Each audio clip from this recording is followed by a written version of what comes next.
అమరావతి పునఃప్రారంభ కార్యక్రమానికి ప్రజలు తెలుగుదేశం కార్యకర్తలు క్యూ కట్టారు. ప్రధాని పాల్గొన్న సభను విజయవంతం చేసేందుకు భారీగా జనం తరలివస్తున్నారు. జనం కోసం బస్సులు కూడా ఏర్పాటు చేశారు. అయితే వాహనాలు పెద్ద ఎత్తున రావడంతో పెదకూరపాడు నియోజకవర్గంలో ట్రాఫిక్ జామ్ అయింది. అమరావతి మద్దూరు రహదారిలో 3 కిలోమీటర్ల మేర వాహనాలు నిలిచిపోయాయి. దాంతో ట్రాఫిక్ క్లియర్ చేస్తున్నారు పోలీసులు.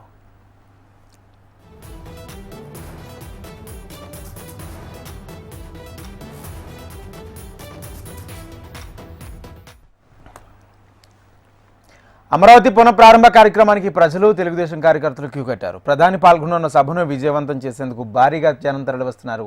జనం కోసం బస్సులు కూడా ఏర్పాటు చేశారు. అయితే వాహనాలు పెద్ద ఎత్తున రావడంతో పెదకూరపాడు నియోజకవర్గంలో ట్రాఫిక్ జామ్ అయింది. అమరావతి మద్దూరు రహదారిలో 3 కిలోమీటర్ల మేర వాహనాలు నిలిచిపోయాయి. దాంతో ట్రాఫిక్ క్లియర్ చేస్తున్నారు పోలీసు సిబ్బంది.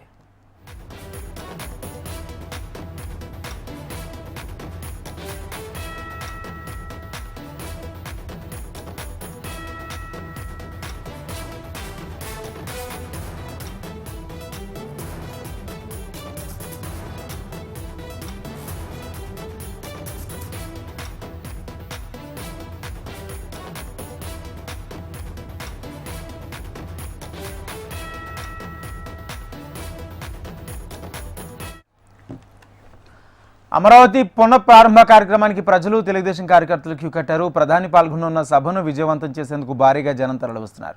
జనం కోసం బస్సులు కూడా ఏర్పాటు చేశారు. అయితే వాహనాలు పెద్ద ఎత్తున రావడంతో పెదకూరపాడు నియోజకవర్గంలో ట్రాఫిక్ జామ్ అయింది. అమరావతి మద్దూరు రహదారిలో 3 కిలోమీటర్ల మేర వాహనాలు నిలిచిపోయాయి. దాంతో ట్రాఫిక్ క్లియర్ చేస్తున్నారు పోలీసు సిబ్బంది. ఇదే అంశానికి సంబంధించి పూర్తి సమాచారం మా ప్రతినిధి నరసింహారావు అందిస్తారు. నరసింహారావు,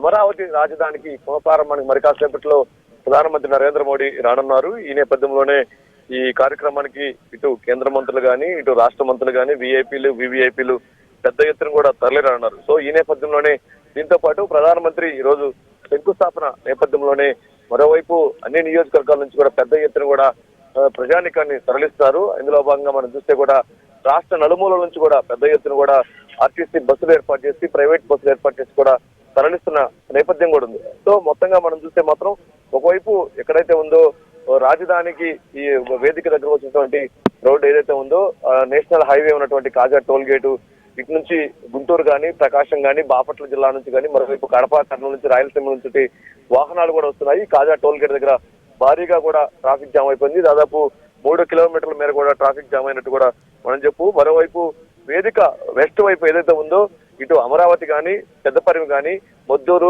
వైకుంఠపురం రాయపూడి దొండపాడు శాఖమూరు ఇట్లా వచ్చేటువంటి ఏదైతే రూట్ ఉందో ఈ రూట్ లో కూడా పెదకూరపాడు నియోజకవర్గం నుంచి సత్తనపల్లి నియోజకవర్గం నుంచి కూడా భారీగా వాహనాలు వస్తున్నాయి. ఇటు వస్తున్నటువంటి క్రమంలో కూడా పెద్ద ఎత్తున కూడా ట్రాఫిక్ జామ్ అయింది. ఈ ట్రాఫిక్ లో దాదాపు చూస్తే కూడా 3 కిలోమీటర్ కూడా జామ్ అయిపోయింది. పోలీసులు మాత్రం ట్రాఫిక్ ని కంట్రోల్ చేస్తున్నారు, పంపిస్తున్నారు వేదిక దగ్గరకైతే. అంటే సభ ప్రారంభం 3 గంటలకు ప్రారంభమయ్యే అవకాశాలు ఉన్న నేపథ్యంలోనే ఒక్కసారిగా కూడా వాహనాలన్నీ రోడ్డు మీదకి రావడం, అన్ని కూడా సభా ప్రాంగణానికి చేరుకునే సమయం కావడంతో కూడా ట్రాఫిక్ పెద్ద ఎత్తున కూడా జామ్ అయినట్టు మనం చెప్పుకోవచ్చు. మరోవైపు ఏదైతే ఉందో మంగళగిరి నుంచి తాడాపల్లి విజయవాడ ప్రకాశం బ్యారేజీ ఉందో ఇది మాత్రం విఐపీలు వివిఐపీలు ఎంఐపీలు వచ్చే రోడ్డు కావడంతో ఇక్కడ మాత్రం క్లియర్ గా ఉంది. ఈ వాహనాలు ఇప్పుడు ఇప్పటికే ఎవరైతే ఉన్నారో డిప్యూటీ సీఎం ఉన్నటువంటి పవన్ కళ్యాణ్ కానీ అంతేకాకుండా కూడా మంత్రులు స్పీకరు గవర్నరు వెళ్లే రోడ్డు మార్గం మాత్రం క్లియర్ గా ఉంది. ఇటు మాత్రం పెద్ద ఎత్తున కూడా తరలి వెళ్తున్నారు. అమరావతి సభకు పెద్ద ఎత్తున కూడా ఇటు వస్తున్న క్రమంలోనే అమరావతి నుండి పెద్ద ముద్దూరు వచ్చే దగ్గర నుంచి కానీ మరియు వైపు కాజా టోల్ గేట్ వైపు కానీ ఎక్కడైతే ఉందో ఇటు బాపట్ల ప్రకాశం నుంచి వచ్చే వాహనాలు కానీ సభా ప్రాంగణకు వచ్చినటువంటి 4 రోడ్లు కూడా పూర్తిగా ట్రాఫిక్ జామ్ అయింది. పోలీసులు ట్రాఫిక్ ని కూడా కంట్రోల్ చేసి పంపిస్తున్నారు ప్రస్తుతం. అయితే మరి కాసేపట్లో సభ ప్రారంభకారంతో కూడా మనం చెప్పుకోవచ్చు. మరోవైపు ఎవరైతే ఆర్టీసీ బస్సుల ద్వారా కానీ ప్రైవేటు వాహనాల ద్వారా వస్తున్న వారికి కూడా ముఖ్యంగా మనం చూస్తే ఒక్కొక్క వారికి ఎండ తీవ్రత అధికంగా ఉన్నప్పుడు కూడా ఎండను సైతం కూడా లెక్క చేయకుండా కూడా పెద్ద ఎత్తున కూడా సభకు తరలి వస్తున్నారు.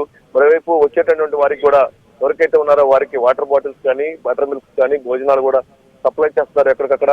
ప్రస్తుతం అయితే పెద్ద ఎత్తున కూడా ప్రజలైతే సభకు తరలి వస్తున్నారు. అలాగనే ట్రాఫిక్ కూడా అలానే ఉంది ప్రస్తుతం. Right, thank you Narasimha Rao. మొత్తంగా అమరావతి పునర్నిర్మాణ శంకుస్థాపన సంబంధించి మోడీ పర్యటన సందర్భంగా పెద్ద ఎత్తున బస్సులు ఏర్పాటు చేశారు. రాష్ట్ర వ్యాప్తంగా పలు ప్రాంతాల నుంచి కూడా ప్రజలు తరలి వస్తున్నారు. దీనికి సంబంధించి అధికారులు ఏర్పాట్లు చేశారు. అయితే ప్రస్తుతం అధిక సంఖ్యలో జనం తరలి రావడంతో ఇటు రాజధాని ప్రాంతాల నుంచి టీడీపీ కార్యకర్తలు, రైతులు, అదేవిధంగా రాష్ట్రాల నుంచి ప్రజలు రావడంతో ట్రాఫిక్ జామ్ అయింది. ప్రస్తుతం దానికి సంబంధించి క్లియర్ చేస్తున్నారు. రాష్ట్ర వ్యాప్తంగా బస్సులు కూడా ఏర్పాటు చేశారు.